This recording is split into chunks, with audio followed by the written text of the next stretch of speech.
جب میرے آقا صلی اللہ علیہ وآلہ وسلم کا وصال ہو گیا، جب آقا پردہ فرما چکے، تو بلال حبشی رضی اللہ تعالی عنہ کی کیفیات کیا تھی آپ جانتے ہیں ان کی کیفیات، انگلش میں سنا ہے، آج اردو میں بھی اسی واقعے پر اپنی گفتگو کو ختم کرتا ہوں۔ سیدنا بلال حبشی رضی اللہ تعالی عنہ کو جب میرے آقا صلی اللہ علیہ وآلہ وسلم کی جدائی کا درد اس قدر ہوا کہ جب مدینہ المنورہ کی گلیوں میں چلتے، ہر طرف میرے آقا صلی اللہ علیہ وآلہ وسلم کے چہرے والضحا کو تلاش کرتے تھے، آقا کے حسن کے متلاشی تھے کہ کسی طرح آقا صلی اللہ علیہ وسلم کا حسین چہرہ میری نگاہوں کے سامنے آ جائے۔ اس حضرت آپ صلی اللہ علیہ وآلہ وسلم کے بارے میں دیگر صحابہ کرام علیہم رضوان سے بلال حبشی رضی اللہ تعالیٰ عنہ یہ سوال کیا کرتے تھے کہ کیا تم نے میرے محبوب کو کہیں دیکھا ہے، کیا تم نے میرے آقا کو کہیں دیکھا ہے؟ آقا صلی اللہ علیہ وسلم پردہ فرما چکے ہیں، میرے آقا صلی اللہ علیہ وسلم اس دنیا سے جا چکے ہیں، اور سیدنا بلال رضی اللہ تعالیٰ عنہ آقا صلی اللہ علیہ وسلم کے بارے میں صحابہ سے پوچھ رہے ہیں، طیبہ کی گلیوں میں سوال کر رہے ہیں، بتاؤ میرا محبوب کہیں دیکھا ہے؟ اور پھر وہ وقت بھی آتا ہے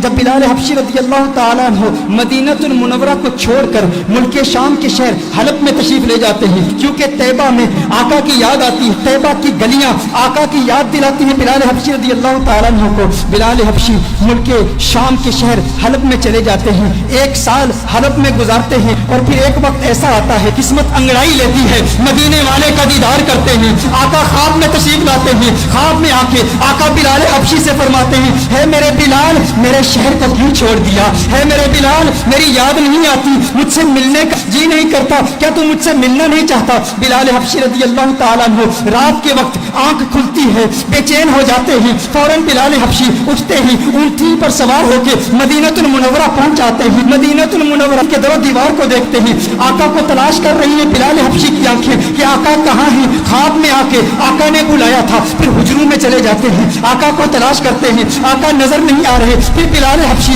فوراً آقا کے قبر انور پر چلے جاتے ہیں، قبر انور پر رو رو کے کہتے ہیں، آقا غلام حاضر ہے، لبیک یا سیدی لبیک یا رسول اللہ۔ آقا دیکھیے آپ کا غلام آ گیا، آپ کا عاشق آ گیا، آپ نے خواب میں آ کے حکم ارشاد فرمایا بلال آ جا۔ بلال ملک شام کو چھوڑ کے حلب کو چھوڑ کے آقا آپ کی بارگاہ میں حاضر ہو گیا ہے، آقا میں آپ کی بارگاہ میں آیا ہوں اور آپ پردے میں چھپ گئے ہیں، یا رسول اللہ صلی اللہ علیہ وسلم جلوہ دکھا دیجئے۔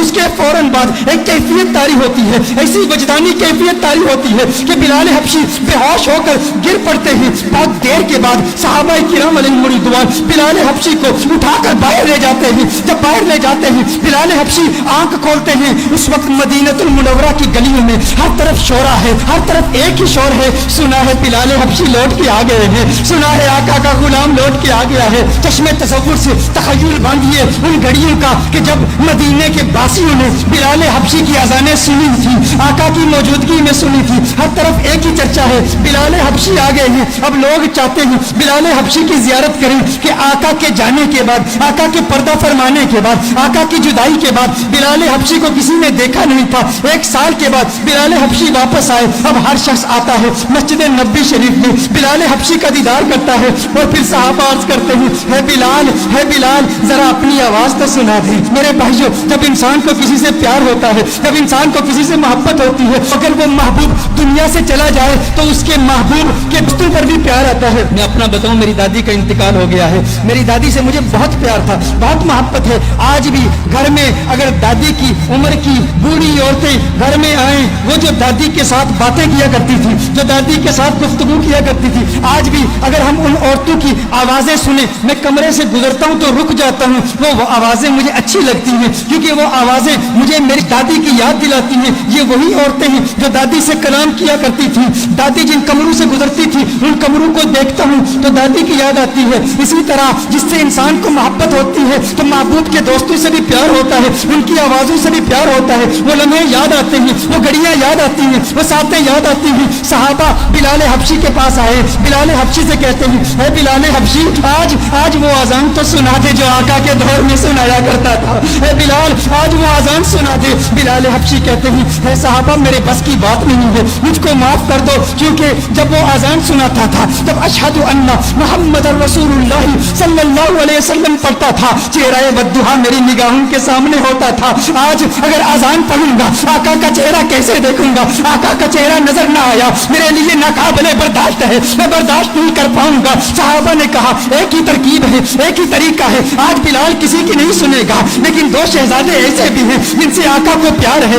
آقا نے فرمایا جس نے ان سے پیار کیا اس نے مجھ سے محبت کی. جو ان کا دشمن وہ میرا دشمن. وہ کون ہے؟ وہ نواسے ہیں محمد عربی کے, وہ آقا کے نواسے ہیں. کہا اے بلال حبشی آج ہماری نہیں سنتے, ان شہزادوں کی تو سن لو. صحابہ حسنین کریمین کے گھر جاتے ہیں, حسنین کریمین کو بلا کے لاتے ہیں. امام حسین ہیں, بلال حبشی ہیں, امام حسین بلال حبشی کا ہاتھ پکڑتے ہیں. اے بلال دیکھ آقا کا نواسا آیا ہے. اے بلال ایک مرتبہ وہ آزان سنا دے, مجھے میرے نانا کی یاد ستا رہی ہے. بلال حبشی امام حسین کو اٹھا کے اپنی گود میں رکھ لیتے ہیں اور کہتے ہیں ہے میرے آقا کی شہزادوں, میں تمہاری بات کیسے ٹال سکتا ہوں, تمہاری بات کیسے رد کر سکتا ہوں. میں سناؤں گا آزان, بتاؤ کہاں سناؤں.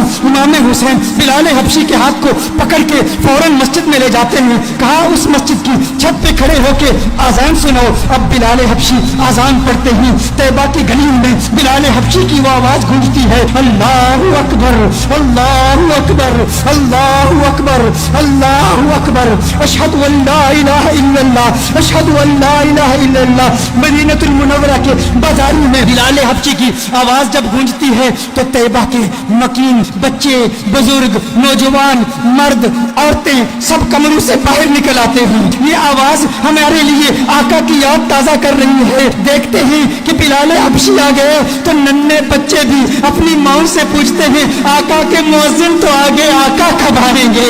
ہماری آنکھیں تڑپ رہی ہیں, کب حسن مصطفیٰ کو دیکھ لیں, کب چہرہ والضحیٰ کو دیکھ لیں, کب آقا کے گنگریالے بالوں کو دیکھ لیں. ارے آقا کی سنگت میں چلنے والا غلام تو آ گیا, آقا کب آئیں گے. ادھر بلال حبشی آزان پڑھ رہے ہیں. اشہد ان لا الہ الا اللہ کے بعد جب بلال حبشی اشہد ان محمد رسول اللہ پڑھتے ہیں, دیکھتے ہیں چہرہ والضحیٰ نظر نہیں آیا. بلال بے ہوش ہو کے گر پڑتے ہیں. اس کے بعد جب بلال کی آنکھ کھلتی ہے اس کے بعد بلال کے لیے مدینہ المنورہ میں رہنا ناممکن ہو گیا. بلال واپس حلب چلے جاتے ہیں. یہ انداز ہے میرے آقا کے عاشقوں کے. ہم ہمیشہ کہا کرتے ہیں کیا وجہ ہے کہ یہ انداز ہماری نوجوان نسل کے دلوں میں ابھی تک منتقل نہیں ہوا. ہمارا بچہ کرکٹرز کے نام جانتا ہے, ہمارا بچہ فٹ بالرز کے نام جانتا ہے, ہمارا بچہ باکسرز کے نام جانتا ہے, ہمارا بچہ ریسلرز کے نام جانتا ہے, ہمارا بچہ دنیا کی سیلیبریٹیز کے نام جانتا ہے, ہمارا بچہ کارٹون کے کیریکٹرز کے نام جانتا ہے, ہمارا بچہ بالی ووڈ سٹارز کے نام جانتا ہے. لیکن ہمارا بچہ آقا کی نگاہوں کے اسٹار بلال حبشی کا نام کیوں نہیں جانتا. یہ ہم پر فرض ہے. اگر عشق مصطفیٰ کی محفل سجائی ہے تو آج ارادہ کر لیں ہر روز رات سونے سے پہلے ہم بلال حبشی کے واقعات اپنے بچوں کو سنائیں گے. ہم حضرت ابو بکر کی قربانیاں اپنے بچوں کو سنائیں گے, مولا علی کی شجاعت کے واقعات اپنے بچوں کو سنائیں گے اور انہیں بتائیں گے کہ اس دنیا میں اگر عزت کے ساتھ رہنا ہے تو آقا کا عشق اپنے دل میں سنبھال لو کہ یہ وہ عشق ہے جو انسان کے دل میں اگر سما جائے تو انسان اس دنیا میں بھی کامیاب ہے اور اس دنیا میں بھی کامیاب ہے.